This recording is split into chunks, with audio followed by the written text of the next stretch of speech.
Did you know the Roman Empire lasted for over 500 years before collapse in 476 AD? Yeah, half a millennium of togas, sandals, and guys thinking they were gods. That's longer than most countries have existed, longer than some couples can stay together, and definitely longer than any iPhone battery has ever lasted. But here's the catch. It didn't end with a bang. It slowly face-planted into chaos, corruption, and barbarian invasions. Today, we'd re-diving into how one of the greatest empires in history went from conquering the known world to being conquered by everyone with a sword and questionable hygiene. Let's rewind to the beginning. Before all the emperors, marble statues, and questionable fashion choices, Rome was just a small village in Italy. According to legend, it was founded by two brothers, Romulus and Remus, raised by a wolf. Yeah, a wolf. Forget your weird family stories. These guys were literally breastfed by wildlife. Long story short, they fought over where to build the city. Romulus killed Remus and named the place after himself. Because nothing says family values like fratricide. At first, Rome had kings, 7 of them. And as with all monarchies, it ended when one guy got too full of himself. The last one, Tarquinius Superbus, literally Tarquinius the Proud, was kicked out because he was, well, a jerk. The Romans decided, you know what, no more kings, let's invent something new. And boom, the Republic was born. Basically, they created a system where rich guys argued all day in the Senate and pretended to care about the poor. Sound familiar? The Roman Republic was kind of a political experiment that somehow worked, at least for a while. They had 2 consuls, a senate full of old men in togas, and an ever-growing army. The Romans were really good at 2 things: fighting wars and building roads to fight more wars. If you were their neighbor, congrats. You were about to become Roman, whether you liked it or not. Then came their first major nemesis, Carthage. Imagine Rome's evil twin, but with boats. The Punic Wars were the ancient version of a heavyweight title fight. 3 rounds, full of drama. Carthage had this dude named Hannibal, who decided to invade Italy, with elephants. Across the Alps. Yeah, the guy looked at snow-covered mountains and said, "This seems like the best route for large tropical animals." Against all odds, he almost beat Rome. But Romans don't do almost. After decades of war, they came back, burned Carthage to the ground, and sprinkled salt over the ruins so nothing would grow there again. That's not just revenge. That's revenge with seasoning. With Carthage gone, Rome became the boss of the Mediterranean. But here's where success started to rot from the inside. Rich senators got richer, poor people got poorer, and the political system started to look like a bad family reunion. Everyone yelling, nobody listening. Then along came a man who decided to fix things. Julius Caesar.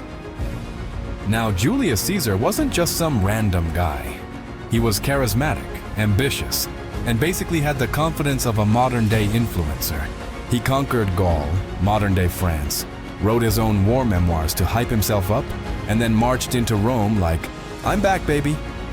When the Senate told him to disband his army, he famously crossed the Rubicon River and said, "The die is cast." Translation, "I'm doing something stupid and there's no turning back." Caesar took over as dictator for life, and everyone pretended to be okay with it. But behind the scenes, the senators were sweating bullets. They liked power too much to share. So they decided to fix the problem by stabbing him 23 times. That's not an assassination, that's overkill. And when Caesar looked up and saw his buddy Brutus among them, he dropped the line, "Even you, Brutus?" Which basically means, bro, really? After Caesar's death, Rome descended into chaos. Civil wars, betrayals, and more political drama than an entire season of Game of Thrones. Eventually, Caesar's adopted heir, Octavian, aka Augustus, took charge. He was smarter than everyone else. He kept the Senate around so they knew to feel important, but made it clear he was the boss. Congratulations. Rome was now officially an empire. Augustus ruled wisely, ushering in what historians call the Pax Romana, or Roman peace. 2 centuries of relative stability, prosperity, and roads. Lots of roads. If you lived in the empire, you could literally say, all roads lead to Rome, without being ironic. They built aqueducts, massive public baths, and arenas for watching people get eaten by lions. You know, for family entertainment. But after Augustus, things started getting weird. Some emperors were brilliant. Others, not so much. Tiberius hid on an island. Caligula made his horse a senator, because apparently there weren't enough jackasses in government already. Then came Nero, the guy who supposedly played music while Rome burned. He also blamed Christians for the fire, which was a convenient way to start mass persecution. Imagine your city catching fire and the mayor just starts arresting random people, yet somehow the empire survived. It kept expanding, reaching its peak under Emperor Trajan. At this point, Rome ruled from Britain to Egypt, Spain to Syria. But as the empire got bigger, the cracks got wider. Managing that much land was like trying to run a group chat with 1 million people. Impossible. By the 3rd century, things got messy. Inflation skyrocketed, soldiers kept overthrowing emperors, and everyone was too busy plotting to fix anything. There was even a period called the Crisis of the 3rd century, where over 20 emperors ruled in just 50 years. Imagine changing your president every 2 years, and half of them die violently. Yeah, that's the vibe. Then came Emperor Diocletian, who looked at this chaos and thought, you know what? Let's split the empire in 2. So he divided it into the Eastern and Western Roman empires, hoping that would make things easier. Spoiler, it didn't. The East got rich and fancy, the West got broke and invaded. Eventually, the Western Roman Empire became the historical equivalent of that one friend who insists they refine while everything burns around them. They kept losing land, power, and soldiers.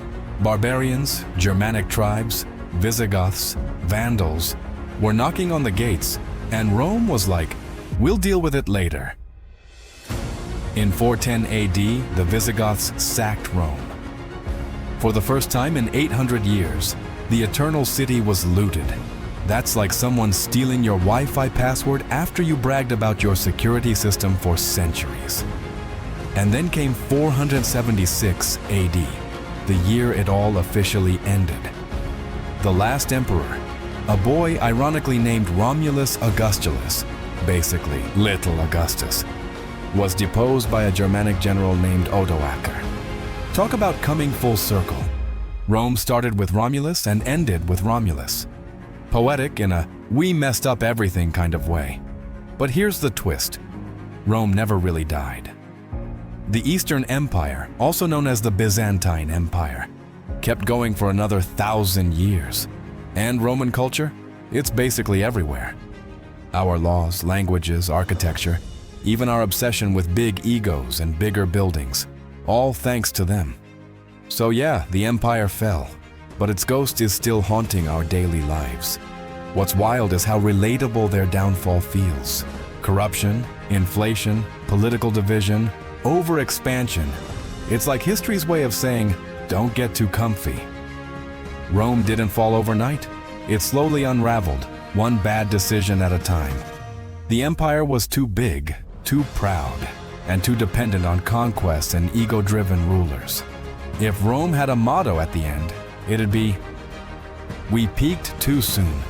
So next time you hear someone say, they don't make them like they used to, remember? Rome was amazing, but it was also a hot mess. Senators bribing each other, emperors going nuts, cities burning, armies switching sides every Tuesday. It's impressive they lasted 5 centuries at all. In the end, Rome's fall wasn't just about barbarians or politics, it was about humanity. The same ambition that built their empire also destroyed it. Maybe that's the real legacy. A reminder that every empire, every superpower, eventually hits update failed. So what do you think? Would you have survived in ancient Rome or been crushed by taxes and bad leadership? Drop your thoughts below, because I'm pretty sure we're all one Nero away from lighting something on fire. And don't forget to like, subscribe, and hit the bell, because unlike the Roman Empire, we're not planning to collapse anytime soon.